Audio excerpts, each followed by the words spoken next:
Everyone, I am Ishu Kumari and I am a CUET aspirant. तो एक time पे मैं JEE एस्पिरेंट भी हुआ करती थी। तो मैं अभी अभी बैक स्टोरी बताती हूँ। तो ये स्टोरी लाइक स्टार्ट होती है when I was in 10th grade and हमारा प्री बोर्ड्स चल रहा था। तो उस वक्त मैं डिसाइड की थी कि मुझे JEE की तैयारी करना है। तो उस टाइम तो लाइक PW से मैं पढ़ाई कर रही थी। तो मेरा ये तो फाइनल था कि हाँ, मुझे 11th PW से ही करना है। तो उस टाइम अर्जुना बैच था, तो अर्जुना बैच में ज्वाइन की थी एंड ऑनलाइन कोर्स था वो। तो ऑनलाइन में ज्वाइन की 1 अप्रैल से या फिर 4 अप्रैल से क्लास स्टार्ट हो गया था। तो स्टार्टिंग के टाइम में तो लाइक मैं क्लासेस अच्छे से अटेंड करती थी। ऐसा था कि हाँ कर लेंगे, लेकिन फिर मैथ्स में लाइक बहुत प्रॉब्लम आने लगा। एंड उसमें लाइक रियल अगर एक्सपीरियंस हम बताएं ना, तो दिन भर सिर्फ घर में रहना रहता था। सोशल लाइफ बिल्कुल ज़ीरो हो जाता था। तो एंड कोई भी स्टूडेंट है वो ये सोच रहा है कि मैं घर पे रह के सिर्फ ऑनलाइन से तैयारी कर लूँगा या कर लूँगी, तो वो एक्चुअली थोड़ा मुश्किल है। थोड़ा सोशलाइज होना बहुत इम्पॉर्टेंट होता है। तो ऐसा आप कर सकते हो कि आप एक ऑनलाइन बैच ले लो एंड साथ में कोई एक ऑल्टरनेट में कोई एक सब्जेक्ट का लोकल कोचिंग में एडमिशन ले लो, ताकि आप वहाँ लोगों से मिलो, थोड़ा बातचीत करो। नहीं तो दिन भर सिर्फ घर में रहना बहुत मुश्किल है एंड उतना फिर पढ़ाई में मन भी नहीं लगेगा, बाहर फिर निकलने का ही मन नहीं करेगा। इसीलिए ऑनलाइन करो, बट एक ऑफलाइन भी ज्वाइन कर लो, सिर्फ एक सब्जेक्ट का ही, बट हाँ कर लो। तो ये था ऑनलाइन के लिए। एंड ऑनलाइन में लाइक क्या हो जाता है कि बहुत बैकलॉग्स बन जाते हैं। तो इसलिए स्टार्टिंग में तो हाँ ठीक है, लेकिन फिर धीरे धीरे बीच में ऐसा लगेगा कि हाँ ठीक है पढ़ लेंगे अभी। वीडियो वीडियो वैसे भी आ गया बैच पे। तो ऐसे धीरे धीरे करते करते बैकलॉग बन जाता है। तो या एंड अब वैसे करते करते लाइक 11th तो वेस्ट हुआ मेरा पूरा।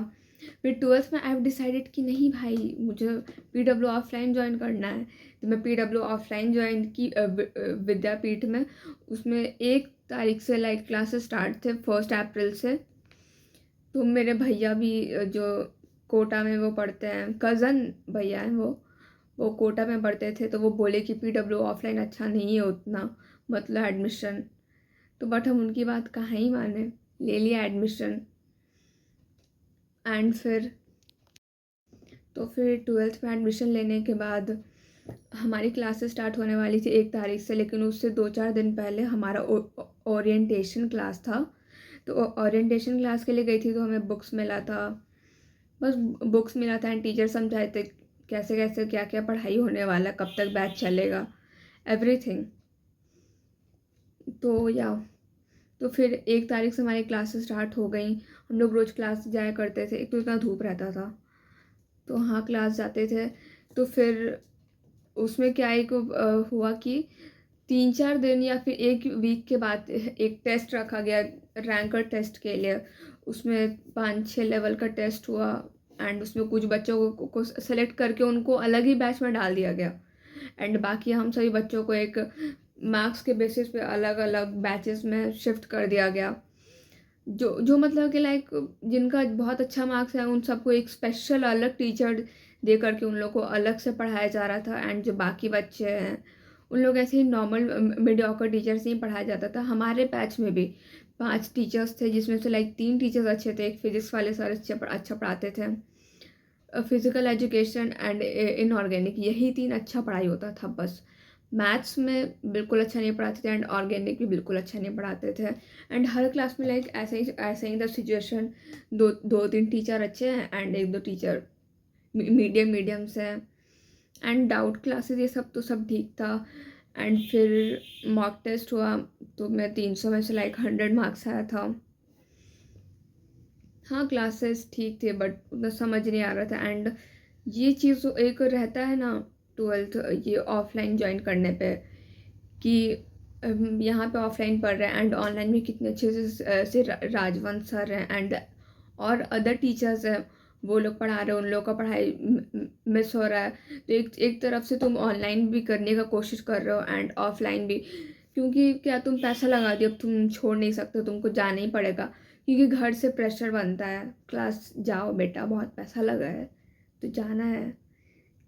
तो अब ऑफलाइन भी करो, ऑनलाइन भी करो, बस क्लास ही करने में टाइम निकल जाता है। सेल्फ स्टडी करने का तो टाइम ही नहीं मिल पाता था।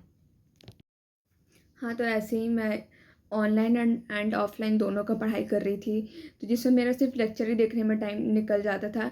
एंड वहाँ टीचर्स को बिल्कुल मतलब नहीं है कि तुम होमवर्क करके ला रहे हो नहीं ला रहे हो। सिर्फ स्टार्टिंग का 2 बेंच पढ़ाई करता था एंड बाकी सारे बच्चे पीछे बैठ के हल्ला कर रहे होते थे, मस्ती कर रहे होते थे। एंड कोई ज़्यादा मस्ती कर रहा होता था तो टीचर एक कॉल कर लेते थे, बाउंसर आता था लेकर के चला जाता था उन बच्चों को बस। टीचर्स को भी कोई मतलब नहीं कि तुम पढ़ाई कर रहे हो नहीं कर रहे हो, वो आते थे, क्लास लिए एंड चले जाते थे बस। एंड मॉक टेस्ट में लाइक ऐसा सीन था, पढ़ाई तो हो नहीं रही थी ठीक से। अब मॉक टेस्ट के लिए भी 3 घंटे ही बैठना, इतना वहाँ पे एकदम 3 घंटे आपको बैठना है। ऐसा नहीं कि आप पेपर दे दिए तो आप चलते बने, नहीं, आपको 3 घंटा रहना है। मैं बोर सा हो जाती थी कि भाई 3 घंटे तक कैसे बैठे रहेंगे। तो फिर धीरे धीरे मैं मॉक टेस्ट भी देना छोड़ दी। तो वो लाइक ऐसा ही सीन था। एंड टीचर्स भी वहाँ अच्छे टीचर्स हैं एंड डाउट क्लास भी वहाँ अच्छा ये था। The everything was good. आपको वहाँ एडमिशन आप पे डिपेंड करता, आप लो या ना लो एडमिशन। फिर हम लोग को टाइम टू टाइम बुक्स मिला करता था एंड डीपीपीज वगैरह हम लोग को मिला था। एंड अगर क्लास में स्टूडेंट्स का जो बिहेवियर के बारे में अगर हम लोग बात करें तो वो डिपेंड करता था कि अगर तुम पढ़ने वाले बच्चे हो तो स्टार्ट फर्स्ट सेकंड बेंच पे बैठो, तो वहाँ पे तुमको पढ़ने वाले बच्चे मिलेंगे। मुश्किल से 3 बेंच तक ज़्यादा था, बाकी सब बिल्कुल नहीं पढ़ने वाले थे। एंड वहाँ बच्चे एक्चुअली में बहुत ज़्यादा बदमाश रहते थे, सच बोलूँ तो। एंड वहाँ आशिकी बहुत चलता रहता था बस, ये बहुत ज़्यादा रहता था। उसके अलावा कुछ भी नहीं। एंड बस कैंटीन में भीड़ लगा रहता था बस, और कुछ नहीं। तो इसीलिए मेरा आपसे यही सजेशन रहेगा कि आप अच्छे से देख लो कि कहाँ पढ़ना है नहीं पढ़ना है। एंड बाकी आपकी मर्ज़ी। ये था मेरा लाइक पीडब्ल्यू का एक्सपीरियंस, इसलिए फिर मैं वो छोड़ दी। एंड मैं जे का तैयारी भी छोड़ दी, मेरा दिमाग ख़राब हो गया। एंड फिर मैं सीयूटी का भी कर रही हूँ तैयारी। एंड उसमें भी मैं ड्रॉप ली थी, यू नो व्हाट, इसका भी मैं स्टोरी जल्द शेयर करूँगी। एंड तो अभी मैं सीयूटी के लिए कर रही हूँ। सो या that's it for today's video. Bye, मिलते हैं नेक्स्ट वीडियो में।